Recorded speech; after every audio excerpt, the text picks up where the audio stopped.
Hello, everyone, and welcome to Isaac News today. It is spring break, and I feel fantastic. What about the rest of y'all? First question for everyone in the chat. How is your spring break going? How are you enjoying it? What are you doing or not doing? So that way you can just relax. I mean, this is the time for that. All right. Well, first off, while you guys are entering that in the chat, we're going to go to our news for the day, which comes from Food and Wine. Antonina says, hi. Glad to have you on the show, Anina. Thank you so much for being here. To everyone watching, thank you. It means the world to me, and it warms my heart to see y'all here. Kimberly says she is feeling good. I'm feeling good, too. I'm glad to hear that. Well, our news today comes from Food and Wine. And as of today, it is about, let me get it right here, the moon pie. Oh, before we get into the moon pie, though, Mari says they don't have a spring break? It doesn't exist. Oh. Work. I get you. I am not looking forward to that aspect. Spring break from carpet capital of the world, Alf Lorene Hames says. Great. Andrew says, I work now. I don't get a spring break anymore. High school and college is a lie. It sets you up for continuous disappointment. Yeah, I could see that. Oh, North Dakota doesn't have spring. Is that so? Yeah, that is the true. And Mari says they have online school. Yeah, don't get spring break for online school either. That's the price we pay. I don't know. Then we don't have to deal with people, but then we also don't get a break, right? Okay, so with our news today, it is from Food and Wine about the moon pie. The moon pie was invented in 1917, and for those of y'all who want to know the specific math, that is over 100 years ago that the moon pie was invented. And it was invented in a little town called Chattanooga. The Chattanooga Bakery opened in 1905, 1902. But when the moon pies came out, they were so famous that the bakery actually had to stop selling everything else and sold moon pies exclusively. And so today, the bakery in Chattanooga sells more than 1 million each day. Yeah, I like moon pies, but I'm not sure I would eat 1 million of them. But what about y'all? They got good flavors. There's a whole history. Y'all go to foodandwine.com to check it out. I'm not sponsored. It's just fascinating. And Rhonda says Montana doesn't have spring either. True. Is there a wooden moon pie, Mari? I don't think so. Though I would try almost anything once. So if y'all mail me a wooden moon pie, I might try it on stream. Who knows? So thank you very much. And I'm very excited. Let's get into your questions. We have some very exciting ones tonight. So welcome to the dojo, grasshoppers. Let's get right to it. So today we have 18 questions, and the first one comes to us from Kamachachi. From Kamachachi, yes. Can I be a guest on your show? I would love that. I just am not technologically capable of getting guests on, but I am figuring that out right now.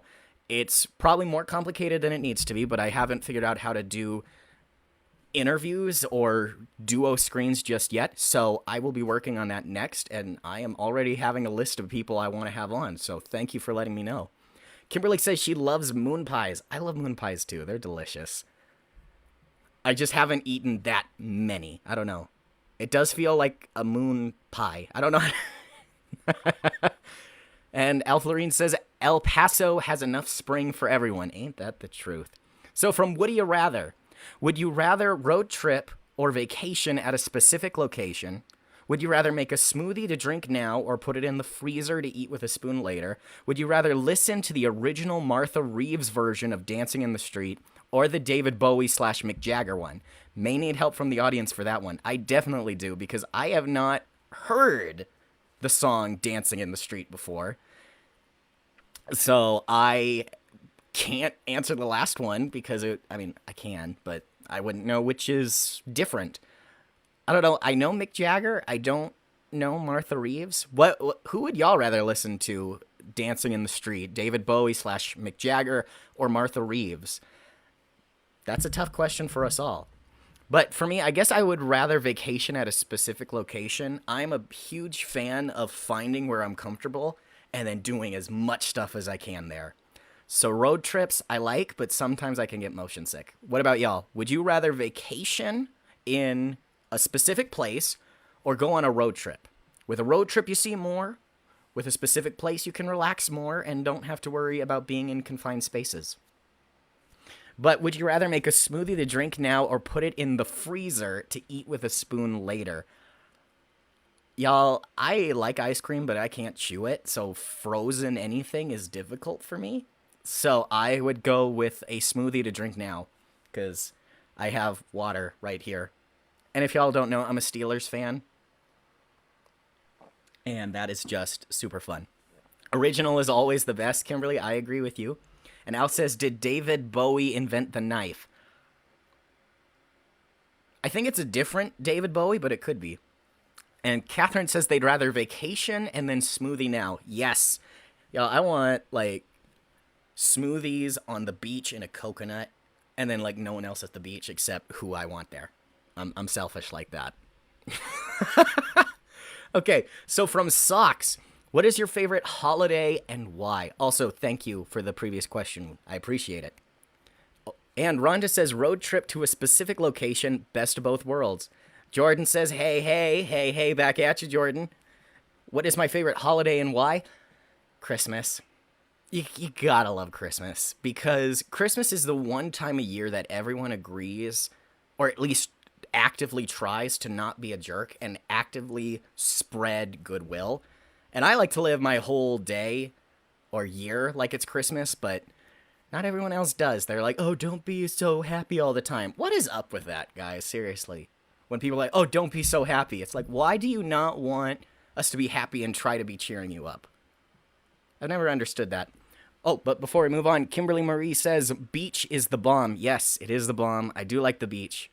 Would y'all rather swim in the ocean or the beach? Because to me, the ocean or the beach.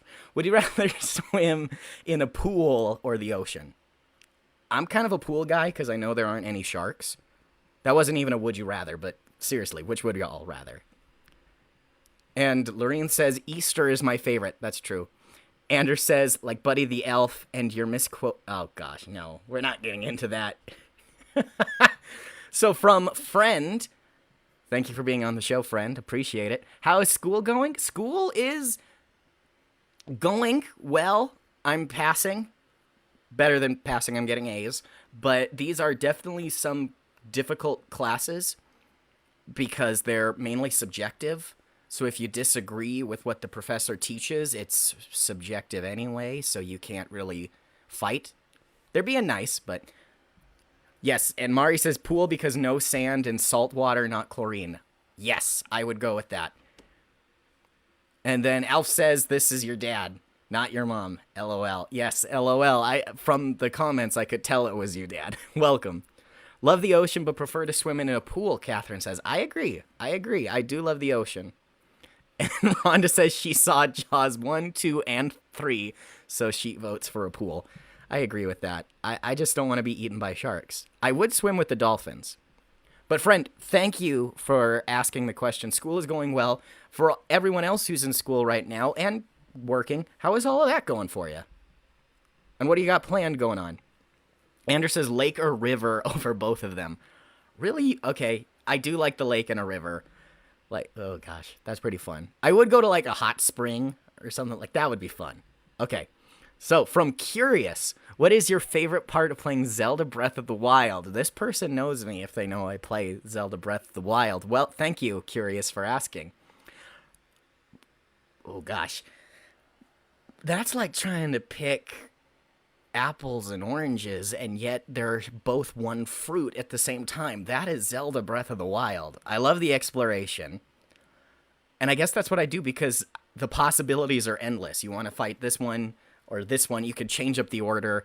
And at the same time, to all the people who love horses, you can go out and catch like 100 horses and they all be yours. And Ron Jerry Jones says Easter is their favorite holiday and you're scared of water. Oh, that's horrible. Well, then we got to go swimming together so I can help you get over your fear, because swimming is a gift. And I am not the best at swimming. I can sprint swim for like 50 feet. I don't know. I can go the length of a pool, but Sarah says riding the horses and making random food. Yes, I love that in Breath of the Wild. Gosh, like, that really capitalizes, too, on what it's like when you're starting life on your own, trying to learn how to cook, and you're just throwing things into a pot and seeing what you can make. I love that aspect of it. It really capitalizes college life too. So from Tim, how is it not lying to your children to tell them? Okay.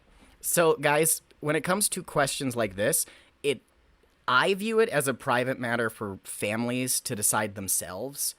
And with the broad age range I intend for this show, I'm not going to answer this because I want to respect the views of our parents for what they're deciding. So if you want a more in-depth answer about my personal opinion, email me at isaacnewstoday2020@gmail.com. It's also on my page, and I will get back to you. What I will say is, as long as you know that Jesus is the reason for the season, that's what matters the most. Everything else is just moot and tradition. That's what I would say. So thank you for your question. So from Tim's father, Jim, what is your favorite book and person in the Bible? Great question. That is difficult to answer because there's 66 books and way too many people.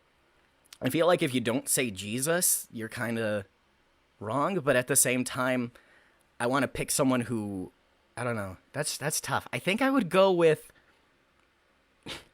Alf says someone's getting coal in their stocking. Sarah says Ruth is her favorite book and person. That's great. I think I would go with Elijah and Elisha, because I just love that, y'all. When everyone else in the nation is disobeying God, one person stood up while there were others hiding in a cave to stay alive. And yet Elijah stands up and not only does what God says, but goes directly to the leaders and proves to them that God exists and that their gods are fake. And I just pray that if that day comes, and it seems like we're getting closer to that day, I'm not trying to sound like a conspiracy theorist, but I hope that I can be one like Elijah or Elisha.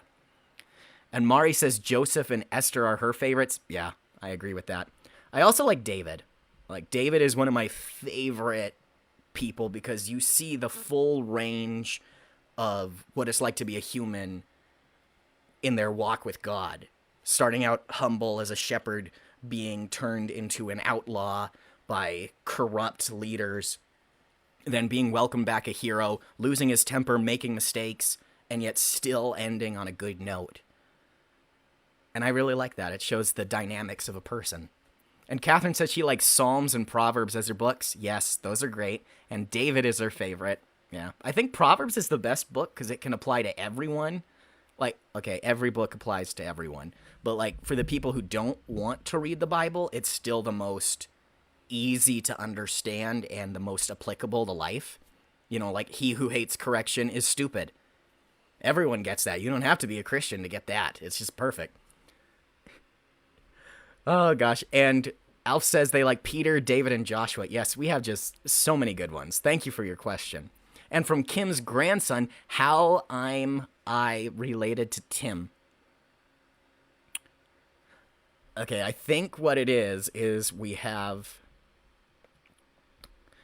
Tim. Right, guys? Work with me here. I'm going to need your help cracking this. So we got Tim. Then we have Tim's father, Jim. And then we have Jim's cuisine, Kim. I'm going to guess it's cousin. Jim's cousin, Kim. So if Jim is the father of Tim and Kim is the cousin of Jim, I don't really know what that makes her. That's really complicated. It's like her second cousin? How am I related to Tim? I think it's Kim's grandson. How am I related to Tim? I think you're cousins. Or like second cousins? The whole what generation a cousin are you to them? Like first and second and third and fifth cousin twice removed is always complicated to me. What would y'all say? What is their relation to Tim? Jim's cousin. Yeah, I'm confused with that, but that's a good question. Thank you. Like, okay, you know what that reminds me of? The song I'm My Own Grandpa. Hilarious song. I love it. Look it up, people. It is just the funniest song because I've listened to it 20 times and I only understand about the first half. How this guy can be his own grandpa. And I just love it. And Alf says cousin twice removed. I think that's possible. I think it would be the cousin twice removed. So now we move on to animal. What are five of your least favorite animals in the world? Love the show. Take care of yourself. Thank you. I intend to. Back at you. I guess I don't really have too many least favorite animals. Insects, yeah. Really don't like insects. And they are technically part of the animal kingdom in science. So if we want to say that, sure. But number one on my list, chickens. I do not like chickens. And I guess I like animals, but does it count if you're like afraid of them? Because birds just freak me out because they can fly and I can't. And so I don't know why. Sarah says snake, snake, snake, snake, snake. My brother actually owned a snake at one time, so I got to hold it and touch it because he forced me to. And so snakes I've come to terms with more. Chickens attacked me when I was little, and they constantly picked on my brother. And so let's just say it was a pleasure to work at Chick-fil-A. Yeah, so I would just go with chicken. I really don't like chickens. And I don't know, peacocks. I think they're too proud of themselves. Let's go with that.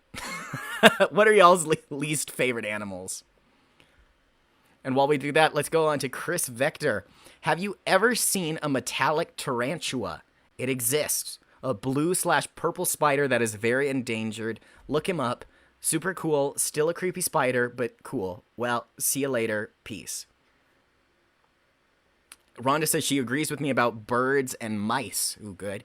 And Andrew says it was awesome. I want another one. I think he's talking about a snake. A green tree python would be awesome. Definitely talking about a snake. Thank you, Andrew. And to everyone else, would you own a snake? Because I'm not sure I would. I'm not sure I'm brave enough to own a snake. I like animals. I'm just not that good with them. Or, I don't know. It's weird. Dante says wasps. Yeah, Dante, I agree with you. One time, y'all, we were about to go in, and they had parking placers, but they weren't made of cement. They were made of wood. And so my brother jumped on top of it. Little did we know there was a wasp nest it was a hornet's nest inside the big wooden block. And so when he jumped on it, all of them woke up and started stinging us. And my dad's hilarious because he was laughing at first because we tend to have that reaction. And then he gets stung and he's like, ow, this hurts. And then he's like, all right, everyone inside, quick. And then we just bolted and it was crazy. Oh, man. Catherine says no snakes. I agree. I'm not really a snake fan, but, Anyway, but I guess to answer your question, Chris Vector, I have not seen a metallic tarantula, but let's see if we can find one. Metallic. Y'all just brace yourselves. I don't know. Yeah, metallic tarantula. Okay, let's see what we get. Oh my gosh. What is this? Wow. That's crazy. Did y'all know this exists? Because I didn't. Thank you for sharing, Chris Vector. I appreciate it. Andrew says he remembers that story with the rooster, too. He wouldn't get rid of him until the rooster started chasing him. Yes, when the rooster or the chicken started chasing my brother and me, my dad laughed. And then eventually, he made sure we didn't get hurt. But then Dad didn't do much until finally the rooster got too big for its britches and decided to chase Dad. And, well, that rooster never had another chance. Ooh, Rhonda says about the tarantula, it could be a great tattoo. I could see that. And Catherine says she doesn't like spiders, but those look kind of cool. I agree. Snakes are very cool. Okay, so guys, we're going to take a quick break to go to our philosophy phrase of the day, which I'm going to give you the phrase, and I want to see if you can tell who said it first. So the philosopher quote is, "We all want progress, but if you're on the wrong road, progress means doing an about turn and walking back to the right road. In that case, the man who turns back soonest is the most progressive."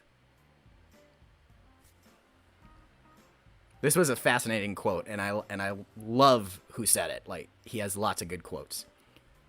All right. Who do y'all think? All right, let me give you another hint. The image here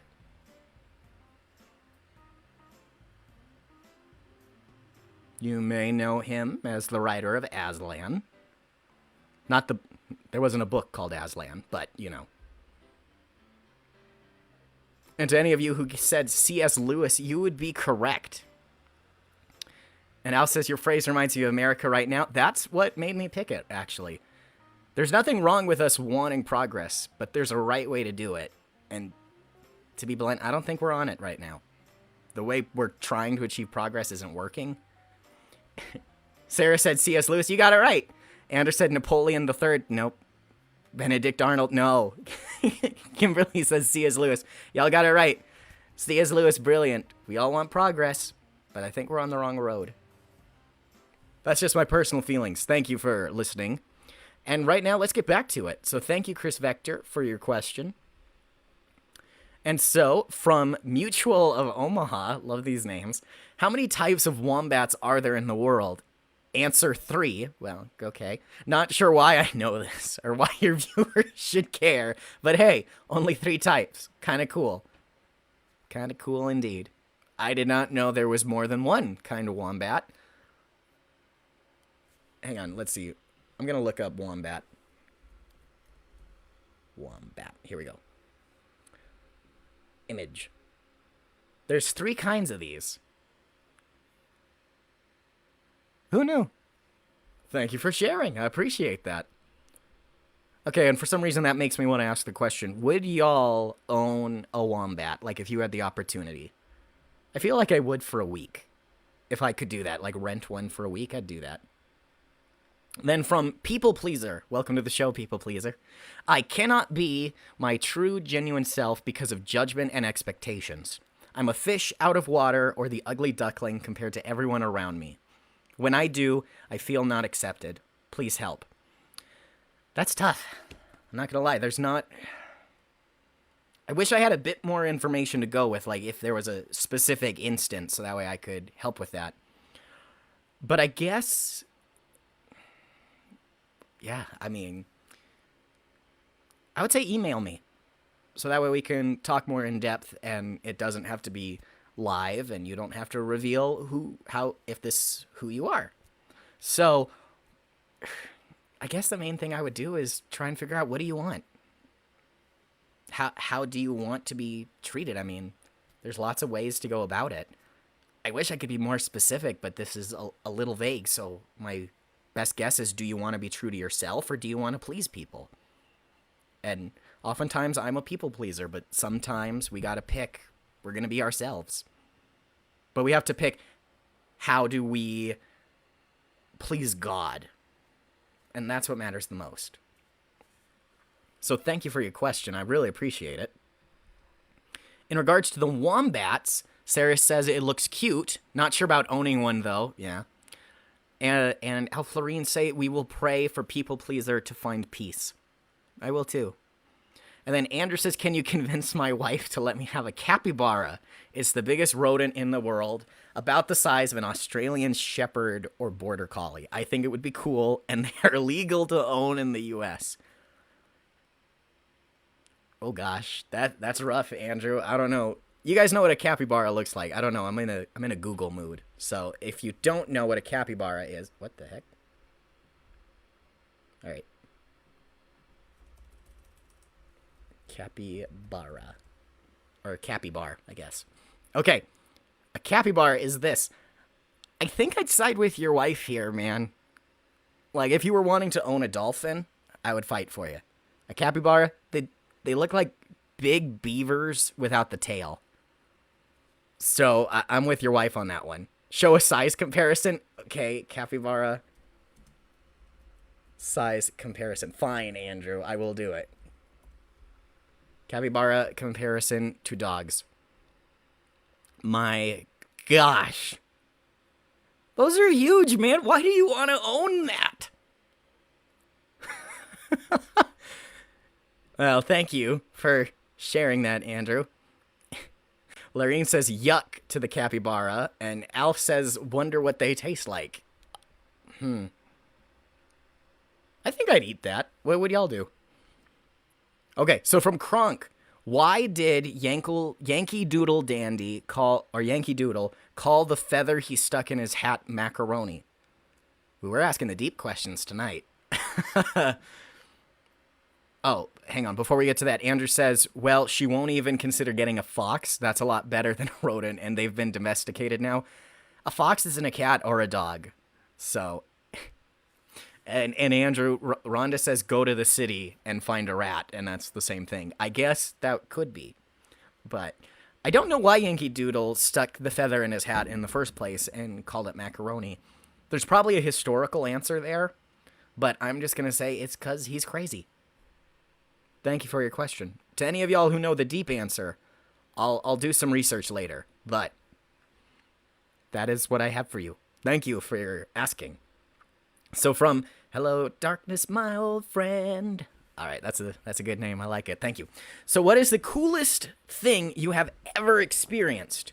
Movie, book, song, TV show, natural sight, dinosaur, and anything else you can think of. That is one of the most difficult questions to ask, because I've seen a lot of cool things. Like when you're watching The Hobbit in the theater and then Smaug like breaks through the dwarven kingdom. Anything where you're seeing a dragon on a big screen is just cool. I wouldn't ever say like a book made me feel cool. It does when I'm in public reading. I don't know if y'all know that, but like when you're holding a book and you're reading and everyone else is walking around having their heads stuck in phones, it's like, I'm reading a book. So I don't know if other people do that, but to me it's fun.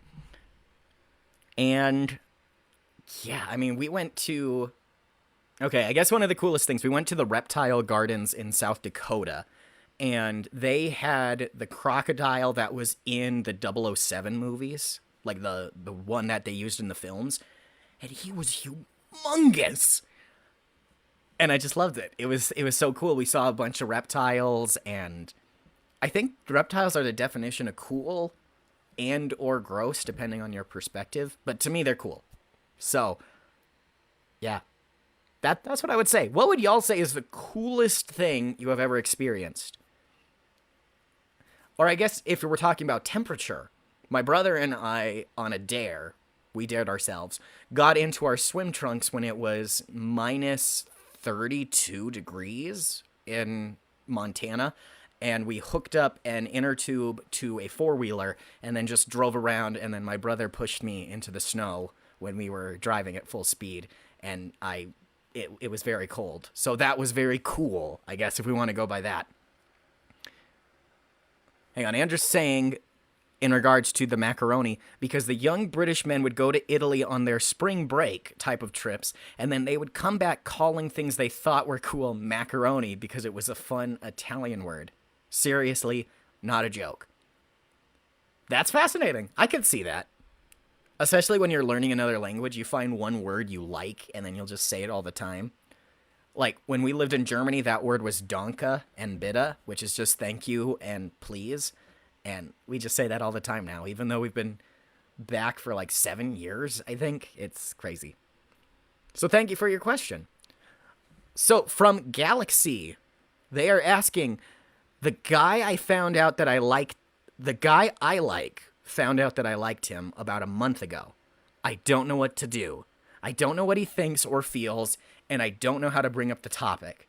Any advice would be much appreciated. Thank you. Love watching the show. You do an amazing job. Thank you. I'm humbled. I really do love that. You guys are the reason we have a show in the first place, so thank you. But, gosh, this is pretty vague. I don't really have a lot to work with here. I guess I would want to know if you want to write in for next week, too. I'll give a different piece of advice. But how did he find out you liked him? And, like, that'll mainly impact it. How did he find out? And I guess what I would say with the information I have here, what do you want to see happen? Do you want to tell him? Do you want to bring it up?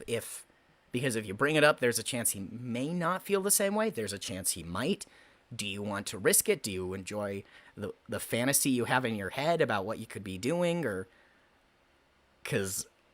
yeah. Anyone in the chat who's more experienced, please let me know, because I'm single and I'm a guy. So if I found out someone liked me, I would try to respect them and not bring it up, because if they wanted to tell me, I would let them and not allow a rumor. But that's me.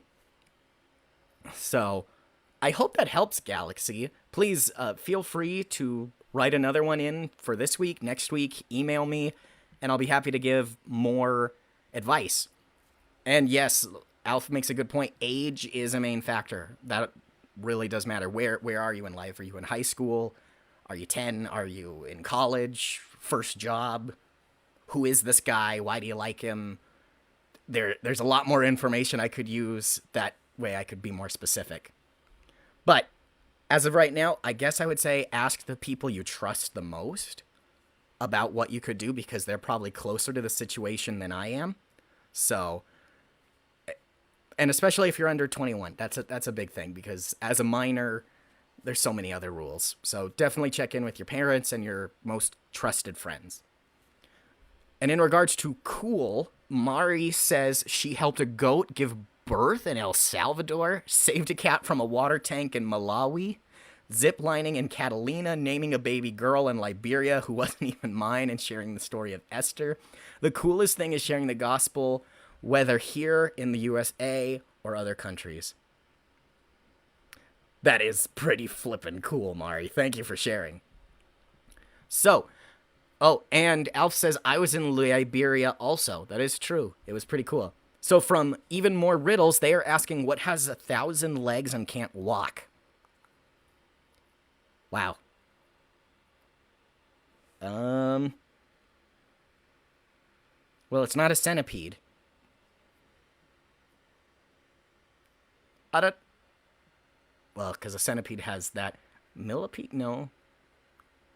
Y'all answer in the chat. I'm going to keep thinking about this. Thank you for the submission. I appreciate it. Sarah says tables and chairs. I could see that. They have legs and can't move. Mari says a massive table. I could see that too. Yeah, I'm not really sure. That's crazy. Thank you, though. And from not on a diet yet. So I just finished a movie, and I realized that I ate a whole pint of ice cream. Should I feel bad about that, or do I deserve it because it's the weekend? And how much ice cream is too much? That's tough. I mean, ice cream is good. Andrew, in regards to the riddle, says 500 pairs of pants. I mean, you're not wrong. I would agree with that. Okay, so, for not on a diet yet, thank you for writing into the show. This is serious. I feel too much ice cream is when you get a brain freeze. So, that's the main thing. I get brain freezes very fast, so ice cream is great, but I prefer milkshakes. I don't think you should feel bad about that until you do it, like, for a week, or if that's, like, your regular thing, because, I mean, your diet, your metabolism, everything else is unique. So, I mean, it's up to you. I don't think it's too much, because I tend to be a binge eater myself when I'm watching a series or whatever. I have a, like, this isn't an advertisement, but I have Dot's Pretzels by my side that I'll just eat at random, so. And Alf asks, when you get a frozen headache, you are getting close to enough. That is true. That is true. So thank you for writing in. I appreciate that. And so, no, I don't think you should feel bad about it because it's in the past. Don't feel bad about the past because there's nothing we can do to change it. Just make sure it doesn't become a habit. That's what I would say. All right, so guys, we're going to go to our second to last time, our conservative in college segment, where I tell you about college life for me. And so, before we get to that, Rhonda says when you throw up after the first bite in regards to how much ice cream is too much. That is definitely too much. But okay, so time for our conservative in college segment. And this is just what I have to say. We have to stop doing things because they're popular. I mean, I'll be honest, except for certain exceptions, popularity is actually a detractor for me in decision making. If a bunch of people start telling me, do it, yeah, you know the odds of me doing it are like 1%. And in college, when you have good grades, I'm not trying to brag, but I work very hard to have good grades. Fraternities and organizations want you to be a part of it. and pay money to do it. And so I've had to say no to numerous fraternities and groups in my brief time in college. I've been doing this for about 2.5 years, I think. And the reason I do that is because their sales pitch for this most recent one, I'm going to try and do it verbatim. Yeah, man, if you pay to join, then you have like insurance and a lawyer in case someone gets hurt at our parties. And then you get to feel like a brother. And I'll be honest, anything over $50 to me is a bit much already to join an organization. And then the fact that your sales pitch is by paying way more than $50. I have insurance in case someone gets hurt. How about we just make it to where people don't get hurt? I don't get it. I mean, it doesn't sound like the kind of people I want to associate with. Not to be judgmental, but I paid for college so I can learn. And that's what the point of college is. That's what matters. You have to learn and get your degree. And in the future, if you have a good job, parties will be aplenty. Company picnics, so on and so forth. So it doesn't cost money to make friends. And there are other groups besides fraternities and sororities where you can meet like-minded individuals.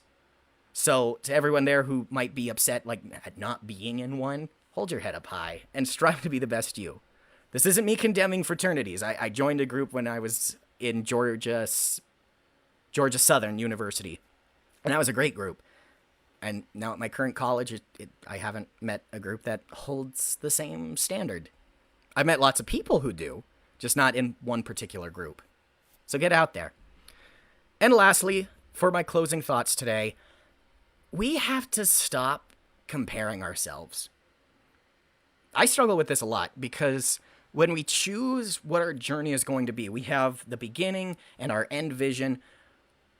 We can't compare ourselves to others because they're on a different journey.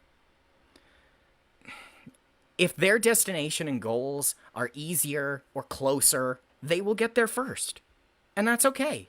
We have to accept that. Your journey is your journey. Comparison only breeds unhappiness. That's one of 3 rules I live by. And so it's okay to have role models. You should have role models, people you look up to, and you should make sure you have goals. But remember, you are the only you that has ever existed and will ever exist. So treasure your days on Earth and keep moving forward one step at a time. And above all, strive to be the best you possible. So thank you, Grasshoppers, for joining me tonight. I will see you all again, same time, same place, next week. Thank you all, and have a good night.